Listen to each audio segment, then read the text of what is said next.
hope you're having a good day today. I decided to film outside, as you can see, because I am getting ready to go to Tennessee and to the beach to visit my dad, and I'm in the middle of packing and it is just crazy inside my room, so I decided to bring it to the porch. Today I have a book that you were going to be really scared because you've heard about this book. And you're gonna be like, no, I don't want to read that book. But I'm gonna tell you right now, you should read this book. It's called The Other Boleyn Girl, and yes, it is big, and yes, it is historically, it's sort of historical, but seriously, like, just stick with me here for a minute, okay? You're gonna get scared, but it's gonna be okay. I know, it's big, but it's okay. It does not seem like the super long book that it looks like. It goes by really quickly, and it is one of my all-time favorite books.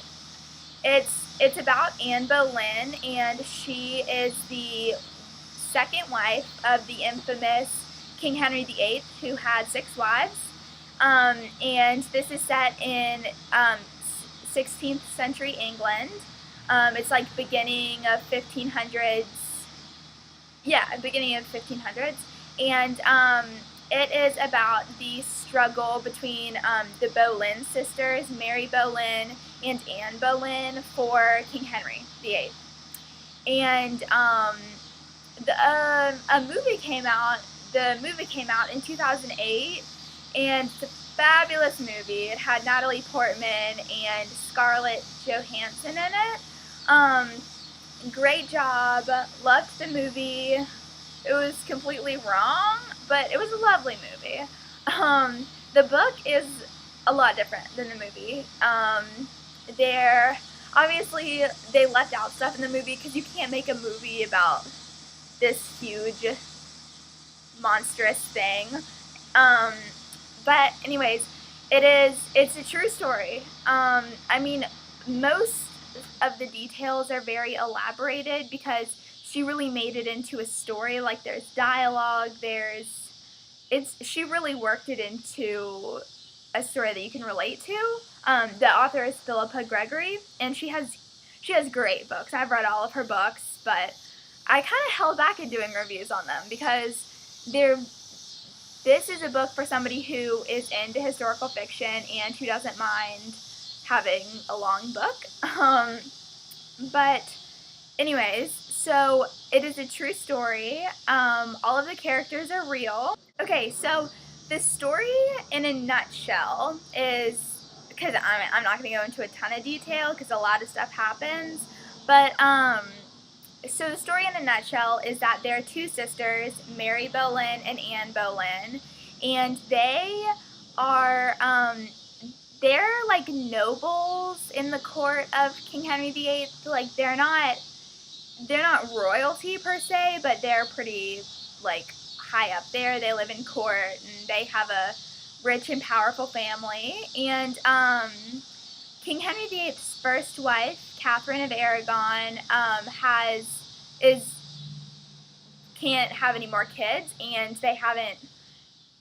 King Henry and Catherine haven't had a male heir to inherit the kingdom yet, and so Henry is on the search for another wife. And so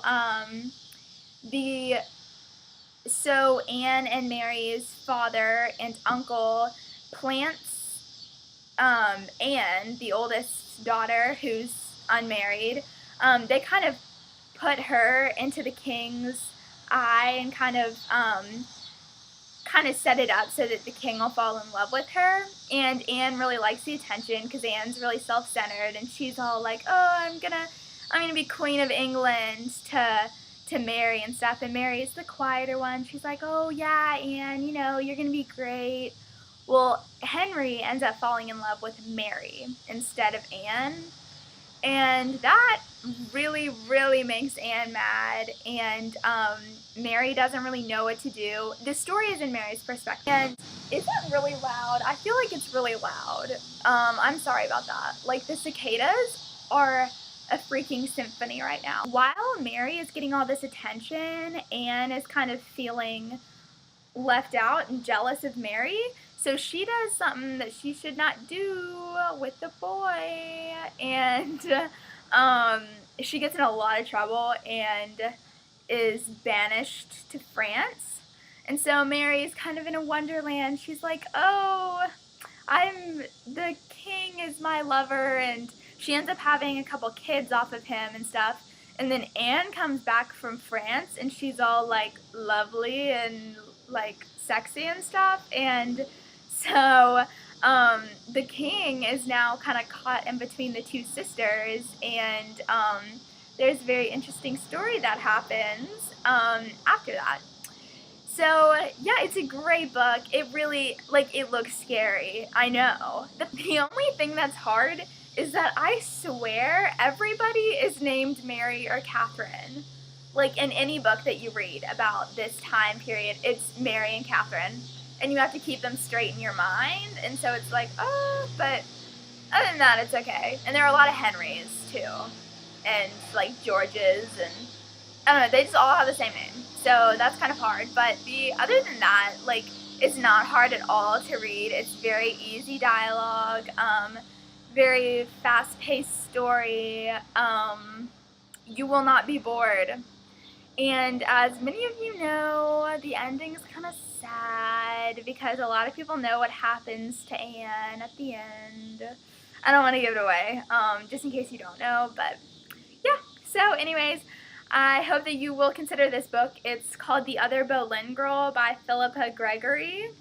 And she has a lot of other books. I don't know if I'm going to do them or not because this one is my favorite, and I think it's the most famous one. So yeah, I hope you guys have a good rest of the day.